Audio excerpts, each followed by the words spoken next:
The loudest men are ruled by anger. The strongest men are ruled by thought. Introduction. Why speak of anger? Before we can conquer a passion, we must understand it. And among all the passions that disturb the soul, anger is perhaps the most destructive and the most common. It turns us into something other than human, stripping away reason and dignity. We often fear pain, hunger, cold. But few fear anger, even though it destroys everything around us, including ourselves. It disguises itself as strength. Many admire the angry man as someone who won't be pushed around. But what they call strength is only fury dressed as courage. Anger is not a tool. It is a wild beast. And as with any beast, if we don't tame it, we become its prey. Anger is a form of madness. Let us not underestimate what anger really is, a temporary madness. The angry man forgets kinship, duty, love, even self-preservation. He rushes into danger, desires punishment, and is blind to reason. Other emotions, like fear or grief, can be softened by time, counsel, or silence. Anger resists all medicine. The angrier we become, the more we believe we are justified in our wrath. We think it noble to defend our pride. We mistake vengeance for justice. But no one, in the grip of rage, thinks clearly. No one makes wise decisions when possessed by fury. And for the philosopher, who aims at virtue through reason, this loss of clarity is the greatest failure. The difference between anger and strength. There is a false belief, widespread among people, that anger is necessary to motivate courage, that soldiers must feel rage to fight, or leaders must burn with fury to command. This is foolishness. Does a sword need to be on fire to cut? True strength does not require anger. The best soldiers are those who obey with calm discipline. The best judges sentence without hatred. The best leaders rule with steady hands. What we achieve with anger, we can achieve more purely, and more safely, without it. To depend on anger is to say, I can only act when I am out of control. This is slavery, not strength. Anger is always harmful, even when it seems justified. But what if my anger is righteous, someone may ask. Should I not be angry at injustice? At betrayal? At cruelty? This is the most dangerous kind of anger, the one that wears the mask of justice. Yet, even here, anger fails. Anger makes us act hastily. It lashes out, punishes more than is fair, turns judgment into cruelty. The man who burns with righteous fury soon burns the innocent too. He is no longer a judge, he becomes an executioner. Justice requires calm. Fairness needs balance, not emotion. Even when we are right to oppose something, we must do so with reason, not rage. What triggers anger?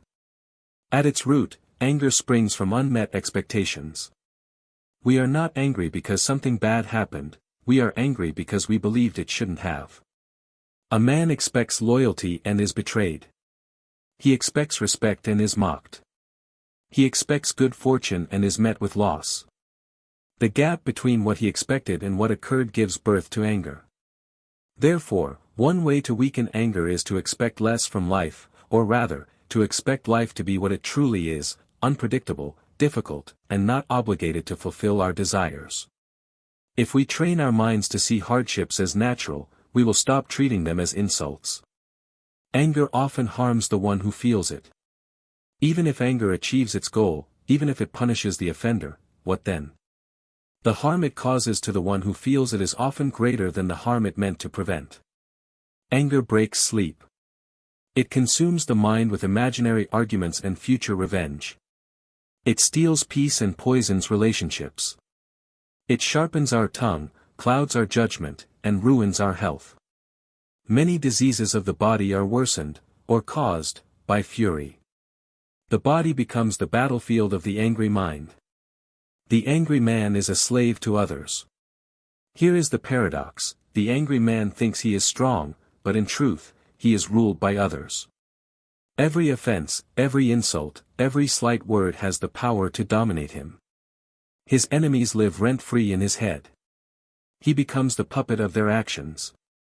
The wise man, by contrast, chooses how to respond. He remains calm not because he is weak, but because he refuses to let others command his peace. Can anger ever be useful? Some argue that anger can be useful, like fire, it destroys, yes, but can also warm and cook. But fire can be controlled. Anger cannot. Once allowed in, it spreads like wildfire. What starts as a little fire to motivate us soon becomes an inferno. And why should we rely on such a dangerous force, when we can act out of duty, reason, and self-command? Let discipline replace rage. Let justice replace vengeance. Let clarity replace fury. The philosopher's discipline, preventing anger. The best way to deal with anger is to prevent it before it rises. Once it takes hold, it is far more difficult to stop. So we must train our minds daily, as soldiers prepare for war. We must remind ourselves. People will insult us. That is the nature of people. Friends will disappoint us. That is the nature of friendship. Life will frustrate us. That is the nature of life. To be surprised by these things is to be unwise. To prepare for them is to be free of anger. Controlling the first impulse. Anger begins with a flash, a first reaction. This moment is natural and involuntary. We cannot stop the first spark. But we can control whether we feed it. When something offends us, take a pause. Let reason speak before the tongue does. Ask. Is this worth losing peace over? Will this matter tomorrow? What would a wise person do? Even a moment's delay can stop the fire from spreading. 11. Surround yourself with calm people. As fire spreads in dry grass, so anger spreads among angry people. If you spend your days with the hot-tempered, you will become like them. If you admire those who shout, curse, or react violently, you will imitate them without noticing. But if you walk with those who are slow to anger, who speak with balance, act with purpose, and forgive easily, you will learn their way. Choose your company with care. Peace is contagious, too. Practice mercy and empathy. Often, the person who angers us is not wicked but weak. The man who insults us may be bitter because of his pain. The friend who fails us may be struggling more than we know. If we knew the whole story, we might pity them rather than punish them. This is not to say we must excuse evil, but that we must learn to respond with wisdom, not wrath. Justice is never improved by cruelty. And revenge is never as satisfying as forgiveness. Be slow to judge. How often have we been angry, only to find out later we misunderstood the situation? That the insult wasn't meant for us, or the harm wasn't intended. A man shoves you on the street, was he cruel, or blind? A friend forgets your birthday, was it malice, or distraction? A driver cuts you off, was it anger, or panic? To judge swiftly is to guarantee mistakes. The wise man suspends judgment until he sees clearly. Anger sees through fog. Even rulers must master anger. If anyone believes he is allowed to be angry, it is the one in power. But the higher the rank, the greater the danger of rage. A ruler's anger affects thousands. A commander's fury can cause war. A father's wrath can shape a child's soul. Power must be married to patience. Authority demands restraint. The greatest emperors are not those who conquer lands, but those who conquer themselves. The training of the mind. To master anger, we must train our minds just as an athlete trains his body, not only in the moment of competition, but every day, in preparation for it. Seneca urges us to rehearse adversity in advance. Before we step out into the world, we should say to ourselves, "Today, I will meet people who are selfish, arrogant, rude, envious, and foolish. But they are what they are, not by choice, but by ignorance. I will not be surprised by them." When you expect the world to behave imperfectly, you are less shaken when it does. We must practice patience before it is needed, just as a soldier sharpens his sword in peacetime. Begin each day with reflection. Each morning, the wise man prepares for the trials ahead. Each evening, he reviews his actions. Where did I lose control today? Did I allow anger to speak before reason?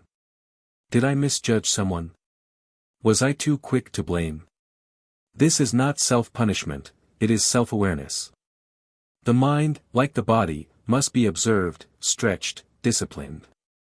Progress is slow, but over time, you will see anger less often and regret less sharply. Anger cannot be removed, only replaced. We cannot simply eliminate anger. The soul does not endure a vacuum. If we cast out one emotion, another will fill the void. So we must replace anger with reason, with empathy, with discipline. Like a flame starved of air, anger weakens when surrounded by clarity. This is why philosophy is so important. It teaches not only what to reject, but what to put in its place. Without a structure for virtue, the soul collapses into old habits. On forgiveness, the antidote to anger. Forgiveness is not weakness, it is a choice to let go of poison.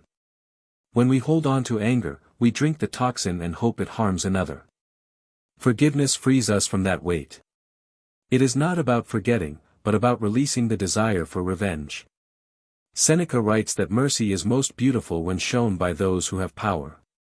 To punish is easy, to show restraint is divine.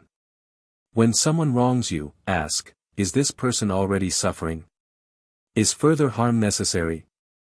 Often, the answer is no. Learn from examples of the wise. To see how anger can be resisted, Seneca presents examples of men who remained calm even when wronged.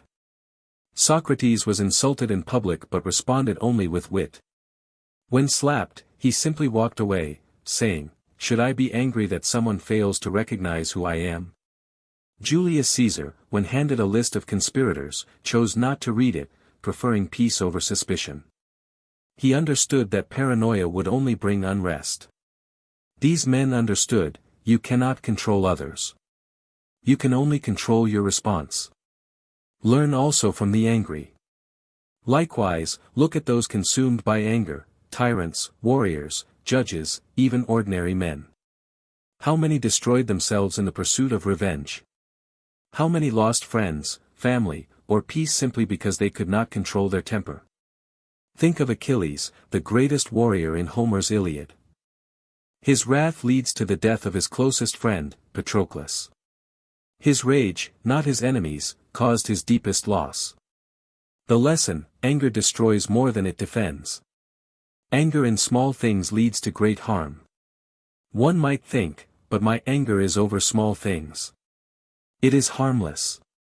But Seneca warns, it is in the small things that habits form. The man who grows angry at a servant, a child, or a friend over trifles, he will become the man who harms others when the stakes are greater. The flame that burns cities begins with a single spark. If you dismiss your minor bursts of temper, they will gather strength until they own you. Cultivate humility. At the root of much anger lies pride. We are offended because we think ourselves above offense. How dare he speak to me like that? Who does she think she is to ignore me? This kind of thinking feeds ego and gives anger a throne in the soul. But the wise person remembers, we are all flawed. We have offended others, knowingly or not. We are no better than those who offend us. Humility disarms anger by dissolving the illusion of superiority. Delay your response. One of the most practical tools against anger is delay. Do not answer in the heat of the moment. Do not write back while your hands shake. Do not punish while your blood boils. Seneca writes, time reveals truth and heals illusion. What feels urgent today will likely seem unimportant tomorrow. If, after reflection, your judgment remains the same, act, but act calmly, not vengefully. The man who delays anger masters it. The man who acts in haste becomes its slave. Anger is not manly. In many cultures, especially among men, anger is mistaken for strength. A loud voice, a clenched fist, a hard stare, these are admired as signs of power. Seneca rejects this entirely. True masculinity, or rather, true maturity, is not in domination, but in restraint. The strong man does not need to shout. The brave man does not need to hit. The wise man does not fear silence. Let others boast of their rage. Let you boast only in your control. The role of education. Anger flourishes in ignorance. The man who has not learned philosophy, ethics, or the nature of the soul is more easily provoked. Education expands the mind's perspective. It allows us to see past the insult, to ask, why did this person act this way? What may have caused their cruelty? Is this offense about me, or about their suffering? The more you learn, the more you understand, and the less you react. What is the ideal mindset? Seneca encourages us to pursue the mindset of the Stoic sage. Calm in adversity. Gentle in power. Reasoned in speech. Just in punishment. Forgiving in victory. This does not mean passivity. The sage takes action, but not under the lash of passion. He punishes when necessary, but never for pleasure. He speaks the truth, but not with cruelty. He defends the good, but not through destruction. This is self-mastery. When you fail, begin again. Even the most disciplined person may slip into anger. Seneca himself admits to moments of frustration. The goal is not perfection, but progress. When you fail, do not despair. Reflect, learn, and recommit. Every day offers a chance to sharpen the mind and soften the heart. The man who keeps striving is already on the path. No man becomes wise by chance. Wisdom is built through effort. Anger and fate. A core idea of Stoicism is acceptance of fate. Many of our angers arise because we resist what the universe presents. Why me? This is unfair. It shouldn't be this way. But Seneca reminds us, the universe does not act to please you. It moves according to its own laws. To resist what is beyond your control is to fight the sea with a sword. But to accept fate, and respond with virtue, is to sail with the wind, not against it. Anger versus justice. Some will ask, but if we remove anger, will we not also remove justice? Not at all. Justice requires clarity. Anger clouds it. Imagine a judge who sentences in rage. His decisions are not fair, they are emotional. But a judge who acts with discipline, who seeks truth and fairness, he is just. Anger and justice may seem similar when they both oppose evil. But only one does so righteously. The final goal, peace of mind. What, then, is the purpose of resisting anger? Not merely to avoid conflict, but to gain something far greater, peace of mind. The Stoics believe that the highest good is a tranquil soul, one that is in harmony with nature, with reason, and with itself. Anger disrupts that harmony. It throws the soul into war. It makes us victims of passion. But to be free of anger is to be sovereign over yourself. And that, Seneca says, is the greatest power a man can have. Conclusion, the rebellion of the mind. The true rebellion is not against others, but against our own impulses. To be calm in chaos, to be unmoved by insult, to remain firm in virtue, this is the revolution of the wise. Let the world rage. Let your mind remain still.